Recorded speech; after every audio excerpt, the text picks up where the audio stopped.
nous allons reprendre un petit peu les différents états de l'eau à partir d'exemples. Alors, par exemple, ici, il s'agit du verglas. Alors, de quel état s'agit-il?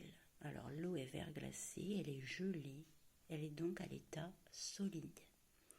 Si je regarde ici les nuages, ça se voit. Ce n'est pas invisible, ce sont des fines gouttelettes d'eau qui sont rassemblées. On dit que c'est l'état liquide. La grêle, on sait que ce sont des petits glaçons. C'est donc un état solide. Je peux les prendre dans mes mains. L'eau de la rivière, elle coule, on l'entend, on la voit. C'est l'état liquide. La neige, je peux la prendre dans mes mains. Je la vois. Elle n'est pas invisible et elle ne coule pas. C'est l'état solide. Le brouillard. Alors le brouillard, je le vois. Ce sont de fines gouttelettes d'eau. Je le vois. C'est encore l'état liquide. Lorsqu'il sera disparu, on passera à l'état gazeux. C'est comme la buée. La buée, tant qu'on la voit, elle est à liquide. Ce sont des fines gouttelettes d'eau. Une fois disparu, c'est l'état gazeux qui est invisible.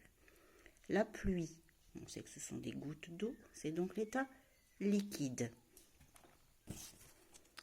La vapeur d'eau, elle est invisible, on ne la voit pas. L'état gazeux. Un iceberg, tout le monde sait ce que c'est qu'un iceberg. C'est de la glace qui sort de l'eau, de la mer, des océans, comme dans l'Arctique ou l'Antarctique, au pôle Nord ou au pôle Sud, par exemple. Donc, c'est l'état solide. L'eau du robinet, on la voit couler, on sait que c'est l'état liquide. Donc, pour récapituler la leçon, les états physiques de l'eau. L'eau existe sous plusieurs formes. À l'état liquide, l'eau est liquide. À l'état solide, c'est de la glace. À l'état gazeux, c'est de la vapeur d'eau.